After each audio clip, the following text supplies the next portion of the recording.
bem-vindos à Paróquia Nossa Senhora Rainha, no bairro Belvedere, em Belo Horizonte. Hoje, no programa Palavra de Fé, a nossa convidada é a médica pediatra, doutora Filomena Camilo, com o tema Família em Cristo. Acompanhe. Quando Deus suscita no coração de um homem e de uma mulher um desejo de se unirem, e um desejo de ser pai e mãe, na verdade, Deus nos convida a sermos co-criadores com Deus.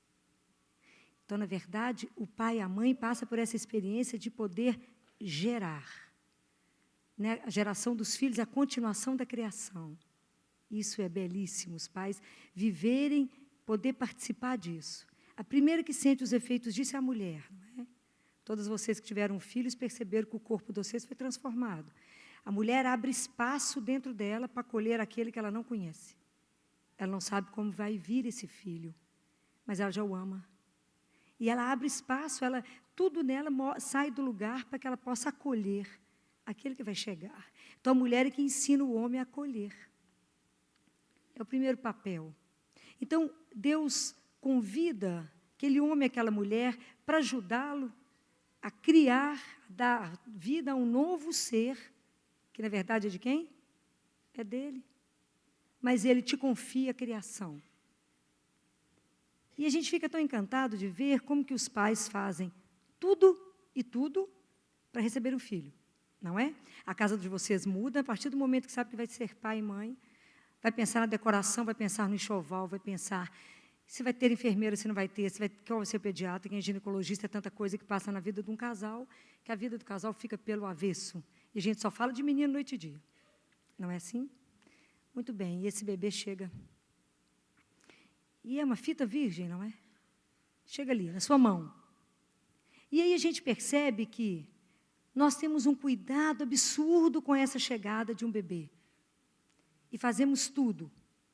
Mas nós não temos ainda despertados que nós temos que fazer com esse bebê, com essa criança que ele nos entregou, um segundo passo. Existe aí um segundo nascimento, que é o que a gente precisa preocupar com ele.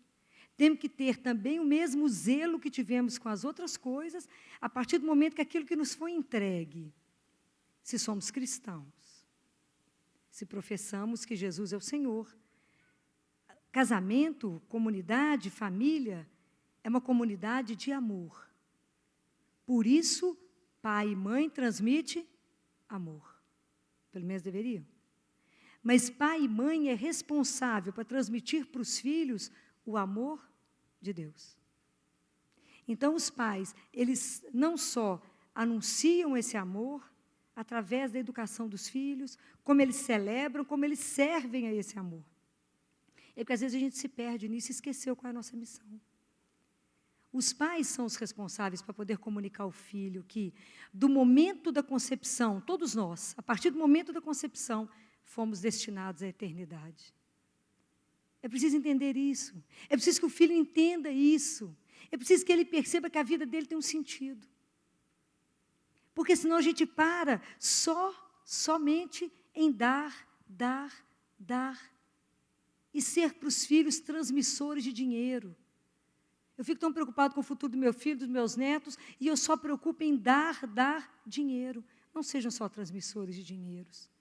Mas se a gente olha para aquela criança e fala, o Senhor me mandou e me deu esse filho para educar, porque na verdade na hora que a gente casa, o padre fala assim, estais dispostos a receber os filhos que Deus vos confiar para educar. Ninguém lembra quem escutou isso, mas falou sim, maior entusiasmo. No final do casamento ninguém lembra, mas escutou isso e falou sim com todo e bom tom. Para educar. O que significa educar? Educar, do ponto de vista etimológico, né, é tirar para fora. É mais ou menos pegar ali uma criança e fazer daquilo ali, extrair dali uma obra de arte. Prestem atenção. A criança, para se transformar no homem, numa mulher, de valores, de princípios, ética, no caminho do Senhor, isso não é geração espontânea. Não vai brotar. Não vai. Isso está na mão de vocês, pais. Está na mão de vocês. Não tem como uma pessoa se transformar sem ter recebido. E essa missão é dos pais. Do pai, para você dar para o filho uma educação cristã. Porque o que está acontecendo é que nós acreditamos em Deus, mas vamos tomando atitude pagã. Porque não nos policiamos, então vira um ninho de gato. E não fazemos nada dentro daquilo que o Senhor nos fala. Então, tem 2 princípios básicos para que a gente possa fazer uma educação cristã. 2 básicos. Primeiro está na Bíblia, gente. Tudo está na palavra de Deus, né? Porque a gente não conhece. Quando Jesus sumiu aos 12 anos de idade, que Nossa Senhora encontrou com ele no templo, tá? Em Lucas capítulo 2, versículo 48. Quando Nossa Senhora encontra com ele, ela fala uma palavrinha, ela fala assim, teu pai e eu. Presta atenção no que ela quis dizer aqui. Teu pai e eu. O casal tem que ter uma unidade. O casal tem que estar junto. O casal ele tem que ser íntimo. E eles têm que amar. E o filho tem que perceber que existe esse amor. Casamento é comunidade de amor. O filho, menino é danado, porque lá no consultório eles me contam quando o casal vai separando, antes que o casal saiba. Porque o menino já percebeu há muito tempo que o pai e a mãe já foram embora. Então, existe uma unidade. E Jesus depois fala lá em Marcos, capítulo 3, no versículo 25, Jesus diz assim, a importância dessa unidade, que Jesus diz que aquela casa que é dividida, aquela casa que tem uma divisão dentro dela, ela não vai sobreviver, ela não vai subsistir. Então, não pode o pai ter uma conduta e o filho outro. Então, o casal precisa estar juntos. E é importante que o casal tenha o tempo só deles. Não é egoísmo. O casal precisa de um momento só dos dois. Precisa viajar pai e mãe, sem menino, precisa. Precisa reforçar o amor. Precisa voltar a namorar. Precisa voltar a se encantar. O filho percebe tudo isso. Senão vira uma obsessão com os filhos e um distanciamento. O primeiro ano de vida, então, de um bebê é uma loucura até o 10º mês. Que eu falo que é o mês de risco da separação, o 10º mês. Porque o casal se perde entre tantas fraldas e não se acha mais. É tanta confusão no primeiro ano, tanto que o segundo filho é uma delícia, porque o casal curte, mas o primeiro sofre. Tem manual de instrução. Então, é preciso que alguém fale, eu fico com o menino, viaja vocês dois. Vou fazer mal para o filho? Não. É egoísmo? Não. É necessidade. Precisa. O seu pai e eu. Teu pai e eu. O filho precisa sentir que existe uma unidade, que o casal está junto. Isso para a criança é sem preço. Isso é uma segurança para a criança sem preço. Pensem nisso. E outro ponto, o outro alicerce de uma educação cristã é que a família tem que ter uma vida espiritual. Vida espiritual significa vida de oração. Tem que ter a oração isolada de cada um. Tem que ter oração em família, a gente desconhece e estamos perdendo isso. Ninguém tem noção do que é uma família que reza. Ninguém tem noção, nós perdemos isso. E é preciso que a família esteja sempre perto dos sacramentos, que a família escute a palavra, que dentro da família exista amor, e que a família ame aqueles que não são da família. A criança tem que ver o exercício disso. Gente, pai e mãe é absolutamente essencial na vida de um filho, na construção dessa criança. Então, de 3 a 5, eles imitam exatamente pai e mãe. Tudo que o pai faz, ele faz. Tudo que a mãe faz, também eu faço. Porque quem que é o modelo de perfeição para a criança? Pai e mãe. É o modelo de perfeição. O que é um homem perfeito? Meu pai. O que é a mulher perfeita? Minha mãe. E a criança vai imitar tudo. Então, aonde que a criança vai entender e vai começar a viver o Evangelho, vai começar a entender de Deus, se eu nunca falei nesse assunto com ele? Quando a criança é pequenininha, nós identificamos todas as coisas para eles, não é? E agora já tem os aplicativos no celular. O menininho bate, tem uma vaquinha, tem um cachorrinho, e tudo tem som. Cadê Deus? Nós temos que mostrar para os meninos. E os meninos aprendem tudo mais que vocês imaginam. E é de pequenininho que ele vai aprendendo que ele tem um pai, que o gerou por amor, para viver no amor eternamente, que o nosso destino não é aqui, que o nosso destino chama-se paraíso. É para lá que vamos. Mas se eu não vou ensinando isso de pequenininho para o menino, como é que o menino vai aprender essas coisas? Não vai. Não vai. Então, a sensação que eu tenho é que a humanidade parou na fase dos 3 anos, tudo é meu. Então, a gente vive um egoísmo absoluto. As mães na sala de espera ficam alucinadas. Não, filhinho, empresta o carrinho para o menino. Me fala, não. Outro dia tinha um de 2 anos que, para carregar tudo, ele segurou nas mãos e na boca, porque já não tinha mais onde ele carregar. Então, vai que alguém pega, eu ponho na boca e põe nos braços. E assim caminha. Então, explicar para a criança, nada é nosso, né, gente? Porque qual que é a maior dificuldade nossa? É o desapego. Tudo tem que ser meu. E eu entender que nada é meu e tudo é emprestado. E tudo eu vou deixar. Se eu não começar de pequenininho a ensinar isso para os meninos, você vai aprender? Vai não. Isso é missão de quem? Pai e mãe.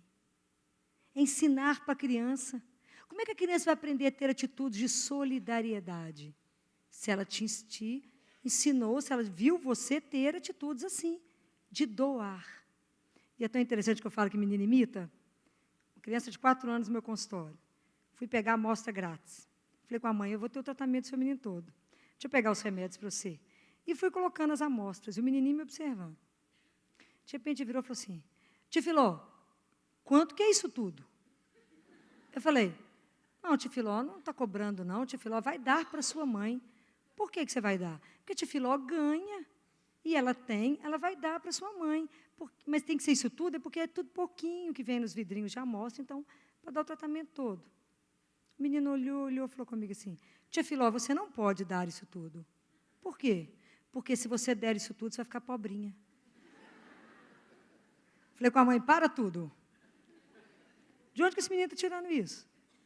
Que se ele der, ele vai ficar pobre? Como é que é essa história? Filó, não sei onde é que ele aprendeu. Falei, eu sei. Eu sei. Dentro de casa. Ele aprendeu lá, dentro de casa. Não tem jeito de não ter sido lá. É lá que ele vê tudo isso. A criança fica com o olhinho, ele vai copiando absolutamente tudo.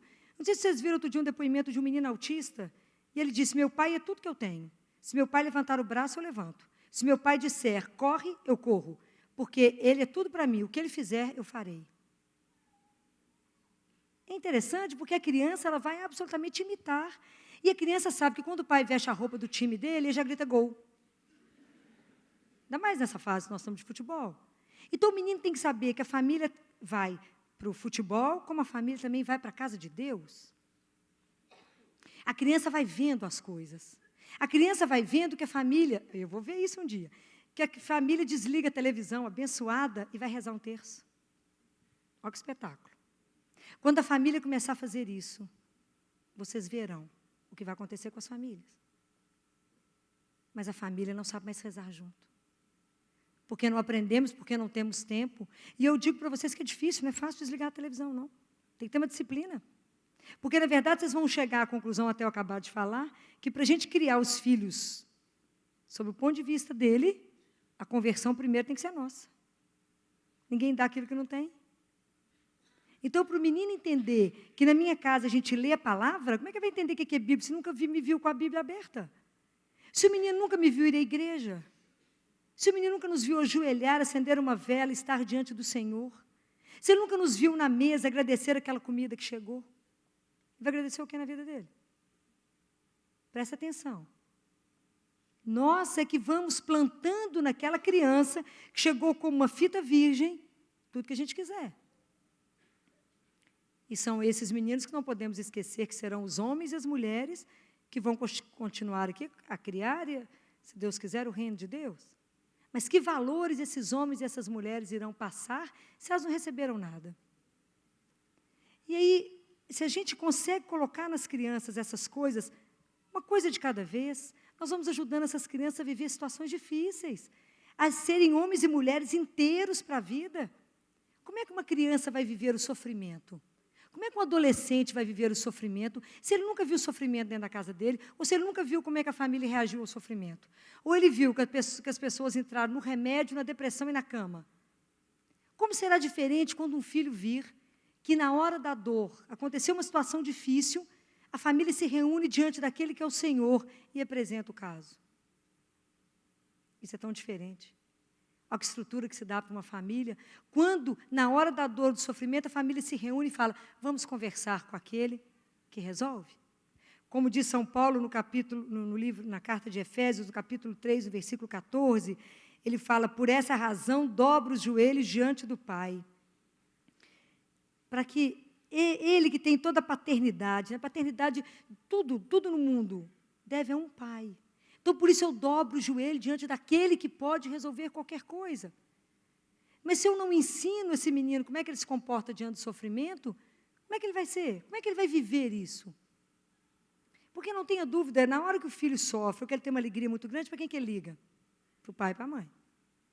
Esses dias lá no CTI, um casal jovem, estava com um bebê, com uma síndrome grave, um problema de coração grave. E na primeira etapa da cirurgia, o bebê morreu. E o casal sozinho aqui, o resto da família não mora aqui. Eu conversei muito com os dois, preparei os dois. Depois de tudo, o filho foi ligar para a mãe, para avisar que a neta tinha morrido. O que ele esperava dessa mãe? Um apoio, né? Não é a mãe que consola, que fala, que dá uma palavra de Deus, que dá uma palavra de eternidade, de conforto. Não, ele que teve que confortar a mãe no telefone. Por fim, a mãe, eu acho que deixou ele tão desorientado, que ele falou, mãe, depois eu converso. Porque naquela hora, onde ele precisava de buscar, ele não teve. Isso é muito sério.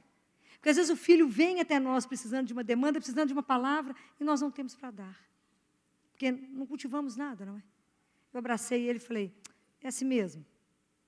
Deus não nos desampara. Mas é porque às vezes busca, não sabe buscar, né? Ele não foi treinado aonde que se busca no sofrimento. Aonde que a gente se ampara? Em Deus? É só nele. Como é que uma criança vai aprender a lidar com o vô e a avó? Então, vocês possam saber qual vai ser o futuro de vocês, se a criança começar a observar como é que vocês tratam vô e vó, né? Fala, eles deixaram lá abandonado, fizeram uma casinha lá no fundo e largam eles para lá. É assim, então, que eu vou fazer com eles quando eu crescer, não é? Porque a criança vai repetir, vocês não tenham dúvida disso, não. Vocês não tenham dúvida disso. Mas se a criança entende, né, o papel do avô e da avó, né, a oportunidade que tem de transmitir tanta sabedoria, né, tanta presença, tanta experiência. Mas se a gente não tiver lugar para eles, os filhos não nos darão esse lugar. E como é que nós vamos fazer para ensinar para os filhos sobre morte? Como é que uma família cristã vai educar os filhos sobre a morte? Se ele não escutou nunca na vida dele, porque com 4 aninhos a criança começa a ter consciência de morte e começa a perguntar, você vai morrer? Eu vou morrer? A criança começa a perguntar e começa a se angustiar. Mas a gente contar para a criança que a gente veio do Pai, passamos por aqui para aprendermos a viver no mundo, estamos no mundo, mas não pertencemos a este mundo, mas estamos aqui para conhecer tanta coisa e aprender a única língua que vai nos ajudar a estar lá. É igual preparar um filho para o intercâmbio. Vocês não ensinam tanto de coisa? O menino aprende um tanto de língua. Pois é, aqui nós temos que aprender um para voltar para casa, chama amor. Essa é a língua, essa é a moeda. Se não aprendermos a amar, a linguagem vai ficar difícil lá. Então, explicar para o filho, olha, nós viemos lá da casa do pai e estamos caminhando aqui, vamos voltar para lá, o lugar que nos espera chama paraíso. Não é aqui. E a morte é só uma passagem, nós vamos voltar para casa. E um dia vamos ficar todo mundo junto, isso é promessa. Deus nos prometeu isto. Ele nos promete isto. Mas se a gente não tiver essa tranquilidade, nós vamos passar o quê para os filhos? Nada, né? Nós vamos virar para o menino e falar com ele, igual uma menina que está lá no CTI, 7 anos, grave, está gravíssima após a morte da mãe. A mãe morreu ano passado, ela está gravíssima. E diz às tias que ela falava, chora não, olha para o céu, procura uma estrela e ela é minha mãe. Não é assim? Não é assim. A mãe dela não é uma estrela, a mãe dela está viva. E ela irá revê-la. Mas é preciso alguém que tenha fé e que tenha uma caminhada de fé, ajudar essa criança a continuar a caminhada, porque, na verdade, ela já desenvolveu uma doença de que ela quer morrer, e se não for misericórdia de Deus, ela vai mesmo. Né? Então, é porque é preciso que a gente eduque desde pequeno, mas falar em morte na nossa cultura é proibido. Não abordamos o assunto, que é a única coisa real. Todos nós nascemos e sabemos que vamos voltar para a casa do Pai. Mas a gente nega essa parte e quer viver aqui como se fosse a eternidade. Então, não criamos os filhos com esse conceito. que a vida aqui, nós somos peregrinos, estamos de passagem. E aí nós criamos os filhos com tudo que eles podem ter, mas não damos nada na alma. É o que São Paulo, quando ele fala que cai de joelhos, porque eu peço a Deus que conceda, segundo a riqueza de sua glória, que vós sejais fortalecidos em poder pelo Espírito no homem interior. Há algo dentro de nós que precisa crescer, que é o que está dentro, é o homem interior. Mas como a gente não cresce nisso, eu tenho problemas a cada 3 meses lá no CTI, quando muda o grupo de residentes. Porque talvez seja a primeira vez que eles têm contato tão de perto com a morte. E que eles compreendem que chama-se finitude. Eu sou finito e eu vou morrer. Todos entram em crise. Entram em crise existencial. Já não sabe mais se quer medicina. Não sabe se abandona a medicina, abandona a profissão. Porque não tem nada para dar. Porque não foi dado nada, a não ser o material. E tem tudo, tem tudo. Materialmente falando, tudo. Mas não tem aquilo que é dentro deles, eles ficam apavorados comigo. Ontem eu falei, esse menino está piorando, vamos batizar. Elas nem respiram. Batizar, eu falei, porque vocês foram batizados. E todos que foram batizados, numa emergência dessa, têm a obrigação de batizar. Ainda mais esse coitadinho do Zé, que é órfão, ninguém quer ele. Está aí todo mundo pelejando, ver quem vai adotar o Zé. Eu acho que Deus vai adotar ele primeiro. Então, é a luta. Mas não conseguem viver isso porque não tem nada. Então, não tem mais compaixão. Não vive mais a dor do outro, porque não conhece nem dor. Eu tive um rapaz tão jovem no meu consultório, pai, que quando já estava casado, pai de família, que quando viveu pela primeira vez o sofrimento, entrou numa depressão, que eu achei que a mulher dele não ia dar conta de sustentar o casamento. Ele falou comigo, eu fui criado, Filó, sem noção de sofrimento, sem noção de perda. Nunca imaginei que ia perder pai e mãe. E o pai, ninguém tinha morrido ainda não, era só uma ameaça, como dizem. Era só uma ameaça. Esse moço quase não levantou mais. Então, que estrutura, que homem interior estamos dando? Que educação cristã estamos dando? Que força estamos colocando nessas pessoas para falar, caminhem, caminhem. Porque existe alguém que caminha conosco, que nunca nos falta, nunca. Talvez a gente só perceba muito mesmo a presença de Deus no sofrimento, porque às vezes o sofrimento nos faz mais sensíveis para perceber aquela presença que nunca deixou de existir. Sempre. Deus jamais vai desamparar um filho dele. Jamais. Jamais vai nos desamparar nos momentos difíceis, porque não é fácil criar os filhos nesse mundo de uma forma cristã. Outro dia uma mãe me falou lá no consultório, eu falei com esse menino aqui, Filó, que ele está apanhando lá na escola, que ele tem que bater também. Eu falei com ela, você é cristã? Ela falou, sou. Eu falei, o que Jesus falou? Se te bater de um lado, vai fazer o quê? Ela falou, Filó, mas é muito difícil. Eu falei, é porque nós vamos misturando o paganismo dentro da atitude cristã. Então, nós vamos ser testemunho de fé quando? Nunca. Porque você tem que ensinar seu filho a chamar a professora. E outro dia, um de 4 anos, todo bonitinho, falou assim comigo, porque fulano, que eles falam nome e sobrenome, né? Fulano está batendo, tia Filó, em todo mundo. Ele bateu em mim e não gosto dele. Falei, é porque ele está sofrendo. Não está, tia Filó, ele está ótimo. Falei, ele não está ótimo. Ele está sofrendo. Na hora que ele ficar batendo nos amiguinhos todos, vocês vão fazer uma roda perto dele, abraçar ele muito, abraça muito. E fala com ele, nós gostamos muito de você. O coraçãozinho dele está sofrendo. Ele olhava para mim de ladinho assim, e falava, não acredito em você, não está sofrendo. Ele é mau, ele bate. Falei, ele não é mau. O coraçãozinho dele está dodói. Alguma coisa está acontecendo na casa dele. Por isso que ele está batendo em vocês. Ajuda ele, abraça ele muito. Pensa nisso que a tia Filó está falando. Estou esperando o retorno para a gente poder ver o que aconteceu. Porque a gente precisa ver se vai estimulando outras coisas para as crianças. Porque a criança precisa ver. Então, a criança que vê um casal que se ama, um casal que se reúne para estar em oração, um casal que tudo coloca diante de Deus, um casal que, quando o filho vai estar na adolescência para fazer um vestibular, se coloca diante de Deus e fala, qual é a missão que o Senhor entregou para o meu filho? Quando o Senhor me deu esse menino, é para ele fazer o quê? Nos ajude a ser o canal, para ajudar esse menino a chegar aonde ele precisa chegar. E não falar com o filho, o que está dando no mercado, meu filho? O que está dando mais? Não é essa a atitude de um pai cristão, de uma mãe cristã. Mas é uma atitude de se colocar em oração, para ajudar o filho a decidir. Porque às vezes as decisões de Deus não são fáceis. Entender o que Deus quer não é fácil, porque não temos um coração puro. Então, não conseguimos entender direito. E eu fico lembrando que, na época que eu terminei residência e tinha proposta de voltar, e tinha proposta de ficar. E eu falava com meu pai e minha mãe, o que eu faço? Eu volto ou eu fico? Meu pai dizia, a gente queria você de volta, mas nós vamos todos rezar, para que Deus mostre o que Ele quer. Eu fiquei jejuando toda sexta-feira, por um ano, passava pão e água, assistia a missa todo dia, fazia um rosário por dia, para ver o que Deus dizia. Demorou um ano para que eu conseguisse entender e mostrar com toda clareza que Ele queria que eu ficasse. Para eles de lá não foi fácil, né? Essa decisão minha de não voltar para casa, né? Minha promessa era de voltar, e eu fiquei. Mas, naquele momento, eles entenderam que, foi o que eu falei com meu pai, no dia que nós conversamos, eu disse a ele, antes da obediência ao Senhor, eu tenho um outro pai a quem eu devo obedecer. Essa consciência é muito clara. Eu tenho um outro pai, a quem eu devo. Primeiro, eu tenho uma missão. Todos nós temos. O nosso sentido é a eternidade. O que nos aguarda é o paraíso. Aí você vai falar comigo assim, Filó, mas é muito difícil, porque os filhos, na grande maioria, não querem ouvir falar de Deus. Então, eu tenho uma coisa para contar para vocês. Se o seu filho não quiser ouvir nada de Deus, você fala, mãe, não vem com esse assunto, não quero saber desse Deus seu. Não fale de Deus com ele. Fica calada, não fale. Mas você tem uma outra oportunidade. Você vai falar com Deus sobre seu filho.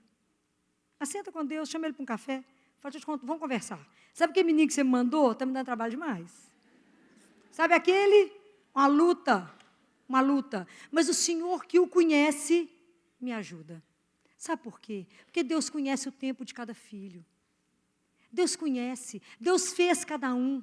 Ele conhece a aptidão de cada filho. Ele vai dar um jeito de buscar esses meninos. Vai dar um jeito. Ele vai dar um jeito de buscar. Sabe por quê? Porque ele não irá perder ninguém.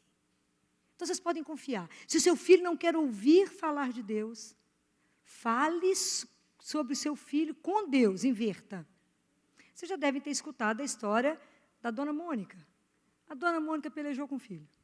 E eles falavam assim, esse filho, tem jeito não. Esse filho seu perdido, Mônica.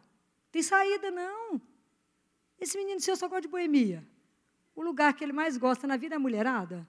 Vai dar jeito na vida? Vai não, minha filha. Seu filho não tem jeito. Mas Mônica conhecia a palavra de Deus. E ela lembrou disso aqui, ó. Por essa razão, dobro os joelhos diante do Pai. Então, a Mônica caiu de joelho pelo filho. Rezou pela conversão desse filho durante 20 anos. Ela se tornou uma santa. E o filho dela é um grande santo, Santo Agostinho, doutor da igreja, e ela Santa Mônica. Fico imaginando quantas vezes ela escutou falar que aquele filho não tinha jeito.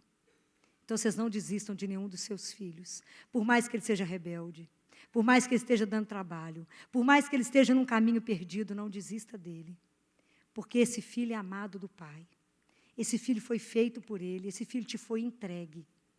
Dobra o joelho diante daquele que é Pai. Até hoje eu não conheci ninguém que tenha dobrado o joelho e Deus não tenha atendido, eu não conheci ainda. Talvez a família não conheça o poder de intercessão que pai e mãe têm diante dos filhos. Vocês estão vivendo uma situação difícil, é porque nós rezamos pouco demais. Desliguem a televisão, ajoelhem e peçam, e vocês verão milagres acontecer. Não desistem, não desistam, não desanimem diante de nenhum problema, nenhum. Vocês não têm noção do tamanho que é o nosso Deus. O que há de impossível para Ele? Nada. Santo Agostinho virou santo, lembra disso? Leiam a biografia de Santo Agostinho, para vocês poderem ver que eu não estou exagerando. Leiam a biografia dele, e vocês verão o que Deus pode fazer. Quando Deus fala para Moisés, e que Moisés fala para o povo de Israel, fala, ouve Israel, teu Deus é o Senhor de todas as coisas, né? Amarás o Senhor teu Deus, e só a Ele prestará culto, e você vai ensinar isso para os seus filhos e para os filhos dos seus filhos. Será que estamos passando isso, né? Porque para a gente poder viver e ensinar para os meninos, mais do que falar, é a nossa experiência de amor, de solidariedade, de justiça, de fraternidade, de acolhimento, de sensibilidade ao sofrimento do vizinho, do sofrimento perto de nós, do sofrimento na própria família, como é que a gente acolhe, como é que a gente tenta resolver. Então, o que nós estamos fazendo do ponto de vista cristão? Como é que estamos conduzindo?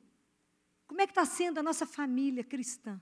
Será que a nossa família é uma família que dá testemunho de que ela é cristã? Que o Deus que dirige aquela casa é o Deus de todas as coisas? É o Senhor de todas as coisas? Então, a gente precisa rever tudo que nós estamos ensinando para os filhos, tudo que nós estamos levando para eles, todos os valores que estamos plantando no coração dessas crianças, no coração dos jovens. Qual a força que estamos dando para esses meninos na hora de um desemprego, na hora que eles têm qualquer tipo de abatimento? O que nós estamos fazendo com esses meninos? Como é que nós estamos colocando tudo isso para eles? Se a gente não colocar tudo isso diante do Senhor. Fala, vamos conversar com aquele que pode. Eu dobro os joelhos. Isso é uma coisa maravilhosa, nós precisamos de aprender a dobrar o joelho, diante de toda a situação da alegria, da tristeza, porque nós temos um Pai. E o dia que esses jovens, o dia que vocês entenderem que vocês têm um Pai, e viver na dignidade de filho, vocês podem imaginar o que significa isso? Viver na dignidade de ser filho do Altíssimo. Saber que nascemos para Ele, que tudo que Ele deseja é cada um de nós vivo com Ele. A glória do Senhor é o Filho vivo, é o homem vivo. Essa é a glória do Senhor. Ele nos quer com Ele. E é na família onde Ele revela isso. Jesus veio numa família, não precisava ter vindo. Maria e José eram absolutamente submissos ao Pai. Por isso, talvez Jesus tenha sido tão obediente ao Pai. Porque Ele tinha modelo. Os nossos filhos precisam ver a nossa obediência. Não precisa de lamuriação, não precisa de filhos murmurentos. Como é que nós estamos fazendo diante de alguma coisa que não nos agrada? Criar uma família cristã é um desafio. Mas eu quero lembrar uma coisa com vocês. Deus não nos abandona. Ele nunca nos chama para uma missão e nos deixa sozinhos. Jamais. Quem caminha conosco é o Senhor. Se vocês começarem a perceber, Ele está dentro de casa. Se vocês começarem a convidar, vocês o verão. Porque só aqueles que creem podem ver a glória de Deus. Só aqueles que creem. Só aqueles que acreditam, né? Só aqueles que têm o absurdo da fé podem ver a presença de um Deus vivo a caminhar com vocês diante de qualquer dificuldade da família. Peça a bênção. É de um Pai. E Ele dará. Nunca duvidem, por mais difícil que esteja, por mais trevas que vocês estejam vivendo dentro de uma família, creia naquela luz que está com vocês. Creia naquele pastor que caminha, que vocês já escutam a voz dele, você já conhece a voz dele, que ele irá conduzir cada família para um lugar belíssimo para descansar, que só Ele pode restaurar a força de vocês na caminhada de pai e mãe que está ali junto com os filhos para ajudá-los a entender que eles são filhos, antes de ser filhos deles, filho do Altíssimo. Eu digo a esses jovens compreender de quem eles são filhos. Se a gente compreender de quem somos, a quem pertencemos. Porque a gente vai aprendendo tudo isso, principalmente na dificuldade, não é? A hora que eu vejo uma mãe ter que entregar um filho, eu sempre tenho que lembrar elas a quem esse filho pertence, de quem que ele é. Antes de ser seu, ele é de quem? É do Senhor, e não é fácil viver isso. Mas a gente começa a trabalhar isso devagar. É pela luz de Deus. A gente não caminha só. Rezem, peçam. Peça a presença do esposo em casa, não é? Daquele que estava lá na festa de Caná, que transformou a água em vinho. Ele transforma todas as situações da nossa família. Vai apresentando uma a uma. Peça a Deus a graça, tudo é graça. E rezar em família é graça. Peça a Jesus. Fala, Jesus, nos dê a graça de rezarmos todo dia juntos. Comecem com o Pai Nosso, peça a Ele. Jesus, nos dê a graça da família toda comungar, de receber vivo. Senhor, nos dê a graça da família aprender a palavra e se alimento. Peçam, porque tudo é graça, a gente não consegue nada sem que Deus conceda. Nós carregamos a ilusão que somos capazes de tudo. Não somos capazes de nada sozinhos. Nós temos que aprender que somos dependentes de Deus, como somos dependentes do ar para respirar. Nós temos que entender isso. Então, apresentem todo dia de manhã as necessidades da família. Reúnam de noite, na alegria de poder celebrar, todo mundo vive em casa, todo mundo com saúde. Aprendam a bendizer a Deus. Aprendam a louvar pela alegria, pela saúde, pelas coisas que estão em casa. Aprendam isso. A celebrar que vocês levantam de manhã, pula da cama, ninguém mexeu com vocês, ninguém virou vocês na cama, ninguém deu comida na boca. Aprendam a alegria de estar vivo a serviço do Senhor. A ter a alegria de anunciar esse Deus que é vivo, esse Deus que caminha conosco, não nos deixa sozinhos, mesmo quando a situação está péssima, está preta, está do avesso. E eu digo para vocês, não desistam. Mesmo quando vocês não entendem, estão vivendo um mistério de dor. Mesmo quando, nesse momento, você está gerando um filho que não é aquilo que você gostaria. Mesmo quando agora no seu ventre está sendo gerado um filho que tem uma síndrome. E que você está arrasado, decepcionado, com medo, apavorado, confia no Senhor. Sempre confia nele. Nunca desista. Se existe alguém que nos ama incondicionalmente, é o Senhor. Se existe alguém que não pisca os olhos, que vela por nós, é o Senhor. O Senhor não cochila. Não, está escrito na palavra, não dorme o guarda de Israel. Ele vela pela vida de vocês. Tomem posse disso, creiam nisso. Creiam nisso que eu falo para vocês, porque eu vejo ele fazer isso. Eu vejo hoje um casal, falou comigo lá no CTI, o filho está internado no CTI há 60 dias. E essa mãe falou comigo, Filó, posso partilhar uma coisa com você? Falei, claro. Domingo, depois que nós chegamos da igreja, o marido dela é pastor, nós nos prostramos diante de Deus. E choramos muito, porque nós estamos cansados. É muito sofrimento. Na hora que a gente acha que a coisa vai dar certo, você vira para nós e fala assim, está com infecção de novo? Aconteceu tal coisa de novo? E é realmente uma coisa atrás da outra. Pois é, Filó, e nós nos prostramos diante do Senhor. E choramos muito, e eu falei com o Senhor, se o Senhor quiser nos revelar alguma coisa, se for da vossa vontade, que o Senhor nos revele. Muito bem, fomos dormir, Filó, e no dia seguinte, meu filho de 7 anos, eu falei, bom dia, meu filho, dormiu bem? E ele disse, acho que eu não dormi, mamãe. Uai, dormiu, você está com a carinha boa? Não, eu passei a noite te vendo sentada, numa cadeira, e você estava numa escuridão tão grande. Mas sabe, mãe, do céu tinha uma luz imensa que vinha sobre você. E ele disse, Deus está conosco, mãe. Uma criança de 7 anos. E hoje ela chegou no CTI e o menino estava ótimo. E ela falou comigo, Filó, é Deus que nos restaura. E apesar de todo sofrimento, eu nunca vivi um momento espiritual tão maravilhoso. E eu disse para ela, somente quem crê vê a glória de Deus, não é? Só os que creem. Vê como é que Deus não nos abandona, mesmo quando está tudo pelo avesso. Mesmo quando a gente acha que está abandonado. O Senhor não nos desampara. Ele não. Mas isso que é belíssimo de viver. É belíssimo ver uma família que vive isso. Nós precisamos transmitir. Nós precisamos servir a esse Deus. Levando esse evangelho, levando essa confiança, levando essa segurança, levando essa certeza de que esse Deus é vivo e que Ele anda conosco todos os dias. Mas para vocês terem coragem de anunciar, vocês têm que viver. Vocês têm que testemunhar esse Deus que a gente tropeça nele, não é? Viver essa beleza, né, de um Deus que caminha. A missão de criar esses filhos, educá-los para o Senhor, está na mão de vocês. Não deixe essa missão para ninguém, ela é de vocês. Não tem preço essa missão belíssima que o Senhor entregou.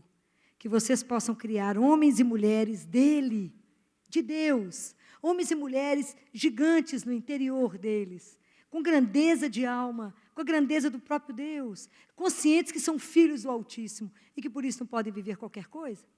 Que eles tenham um passo firme porque sabem que são amados. Porque aquela pessoa que sabe que é amada jamais buscará o amor na droga ou em outros lugares. Jamais, na vida dos filhos de vocês, não terá espaço para isso. Porque sabem a quem pertencem. Essa é a família que Deus deseja, não é? A família que sabe de onde veio, por que caminha, e que, independente da dificuldade ou da alegria que está vivendo, a gente tem um Senhor, que a vida e a morte está na mão de um só. É aquele que é o poderoso. E que nos quer juntos um dia, todos juntos. Nós vamos viver uma coisa ainda tão linda, é porque a gente ainda não tem noção disso. Então, no momento, a gente vive fragmentado por momentos de sofrimento. Mas vislumbrem o que está por vir, que é belíssimo e é eterno. É eterno. Nós vamos estar com esse Pai de amor. Não desistam da caminhada. Por mais que falem com vocês que é impossível criar filhos hoje sobre o testemunho de Deus, filhos que têm uma educação cristã, com os valores do Altíssimo, criem a si mesmo, porque a gente confia naquele que é o dono de todas as coisas. Ensinem, reguem, jogue a semente e peça a Deus que faça aquilo germinar. Só joguem, façam o papel de vocês. Não se esqueçam disso. Dobre os joelhos diante daquele que é Pai. E a família de vocês estará sob a bênção e a luz de um Deus que nunca nos abandona. Que Deus possa abençoar a família de cada um de vocês. Que vocês possam viver ricamente na presença desse Deus, testemunhando esse Deus de amor, de alegria, que a vida de vocês, mesmo diante da dificuldade, que a gente possa, né, ter o sorriso da certeza de que tudo passa, menos o nosso Deus. A doutora Filó hoje nos fala de família. A família firmada em Cristo. E nos lembra aquela passagem de Lucas, que Maria pede Jesus no templo e ao encontrar fala, teu pai e eu estávamos preocupados com você. A unidade do casal. Precisamos falar a mesma língua. Precisamos rezar com os nossos filhos. A palavra do Senhor diz, ensina teus filhos o caminho e quando eles crescerem, não vão se desviar dele. Quais são os caminhos que nós temos ensinado aos nossos filhos? A nossa oração hoje vai ser pedindo ao Senhor que Ele nos ensine. Que Ele nos ensine o melhor caminho para que a gente possa ensinar os nossos filhos. E que quando eles crescerem, eles não se desviem do caminho do Senhor. Vamos rezar? Senhor, estamos aqui mais uma vez e te pedimos, entra na minha casa, entra no meu lar, cuide da minha família, Senhor. Eu quero consagrar hoje a minha família a Ti e que o Senhor me ensine a ensiná-los o melhor caminho, ensiná-los a andar na Tua luz, nos Teus caminhos e na obediência a Ti, Senhor. Cuida de nós. Derrama Teu Santo Espírito na minha casa, o Teu Espírito de alegria, de paz.